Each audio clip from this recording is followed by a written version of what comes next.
Bonjour. Aujourd'hui, je vais vous raconter les contes du multivers noir. Alors, je vais pas garder. Oh là, c'est un peu flippant quand même. C'est une lampe Batman. Voilà, en USB. Qu'est-ce que je voulais vous dire? Oui, je voulais vous parler de ça. Voilà. Ça sort cette semaine chez Urban Comics au prix de 35 euros. La VO que j'ai dans les mains coûte 35 dollars. J'ai réussi à la choper pour 20 € sur le fameux site BooksETC qui casse souvent les prix. C'est du hardcover avec un rabat. Ce ne sera pas le cas sur la VF, ce sera juste du hardcover. Dans la VF, ils vont changer la couverture. Ce ne sera pas cette couverture de Liwix ou Livix, je veux dire Livix, que vous avez là. Ce sera cette couverture ici que moi j'ai dans les variantes. Je crois que c'est celle-là. Celle-là. Que je trouve beaucoup moins belle. Je préfère largement le trait de Liwix. Hop. Alors, de quoi ça parle?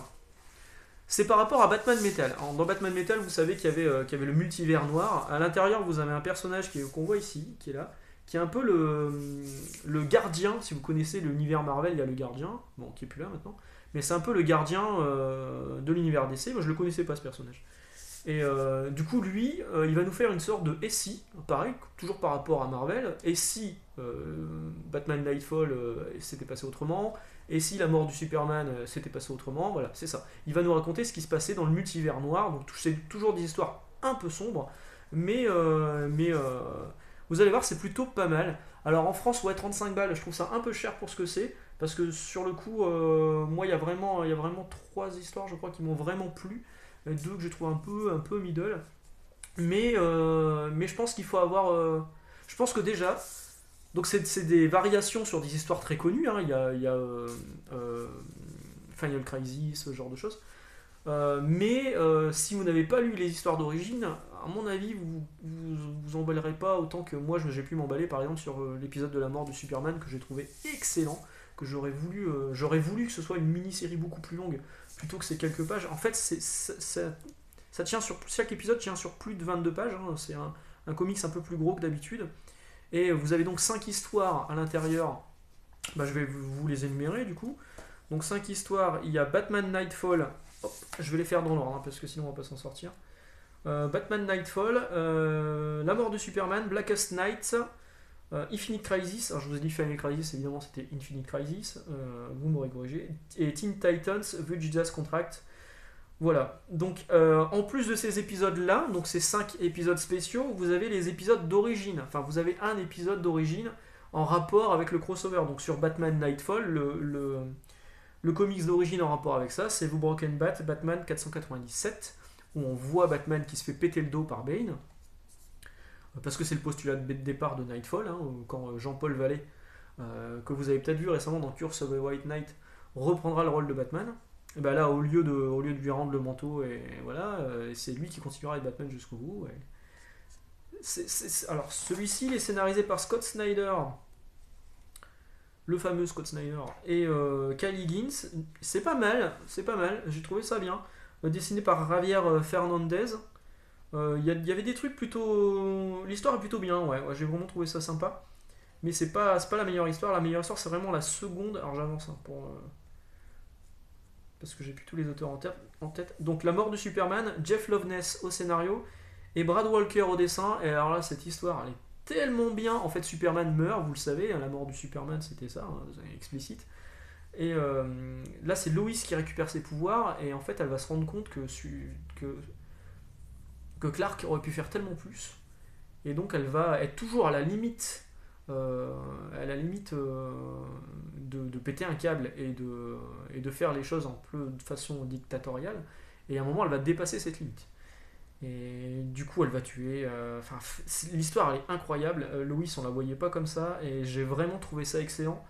Et vraiment, cette histoire, j'aurais voulu qu'elle dure plus longtemps parce que la scène avec le Lex Luthor, elle est juste géniale. Le destin du Lex Luthor, alors c'est celui qui a des longs cheveux roux et une barbe rousse. Elle est top. C'est vraiment bien. En plus, c'est super bien dessiné. Euh, on voit les remplaçants de Superman qui arrivent à un moment. Enfin, c'est vraiment bien. La troisième histoire, c'est Blackest Night de Tim Seeley, au scénario et Kyle Hotz au dessin. J'ai pas trouvé génial. Et pourtant, Blackest Night, moi j'aime bien. Mais là, je l'ai pas trouvé génial. En plus, Kyle Hotz, bah, ça m'a pas fait rêver. Voilà, une page de Kyle Hotz. Voilà, ça m'a pas fait. J'ai pas trouvé ça top, ouais. Alors, l'intérêt de cet épisode, c'est qu'il y a Lobo. Lobo avec toute sa verbe. J'ai dit verbe, hein, confondez pas. Avec toute sa verbe et son bagou. Ça, c'est pas mal au niveau des. J'ai du mal, hein.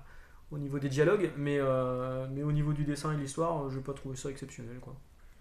Donc ça c'est pour le troisième épisode. Le quatrième épisode à l'intérieur, la quatrième histoire, c'est Infinite Crisis, écrit par James Tynion IV et dessiné par Aaron Lopresti. Celle-là j'ai vraiment trouvé bien.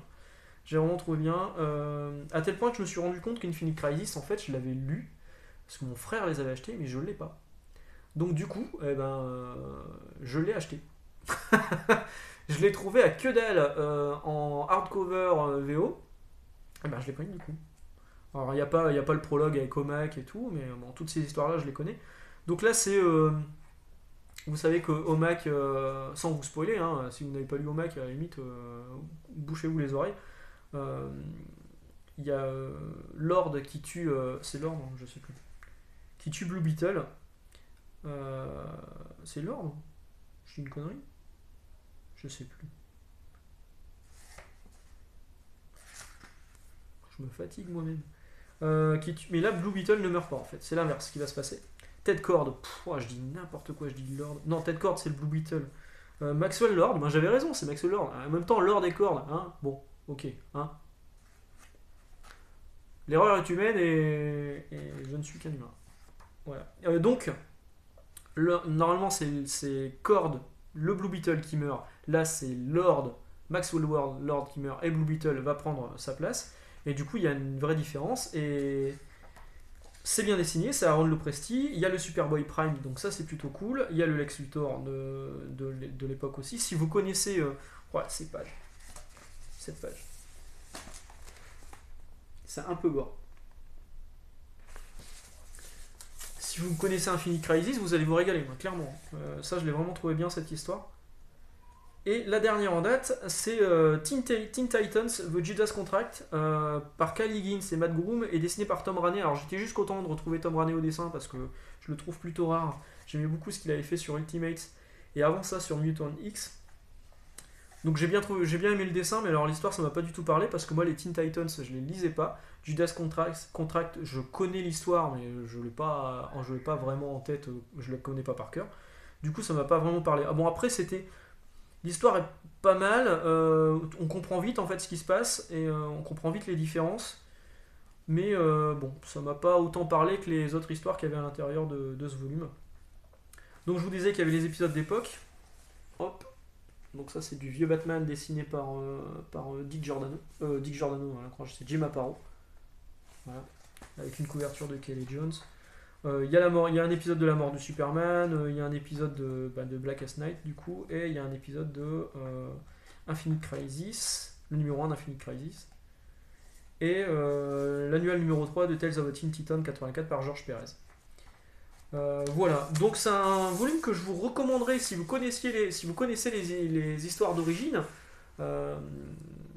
dont les épisodes qui sont ici sont dérivés.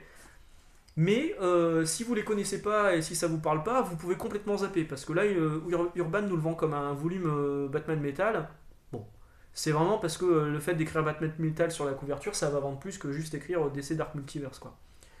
Donc c'est bien pour les gens qui ont lu les trucs à l'époque, mais c'est clairement pas indispensable pour comprendre tout Batman Metal et Batman Death Metal qui va arriver quoi. Voilà, donc un gros volume que j'ai payé une misère 20€. Contre 35€ en VF et 35$, hein, du coup le prix original, mais si vous allez sur BooksOTC et que ça vous intéresse et que vous lisez la VO, vous l'aurez moins cher. Que je vous recommande malgré tout, si, encore une fois, vous connaissez les histoires d'époque. Voilà, sur ce, je vous souhaite une bonne journée et on se retrouve demain. Ciao.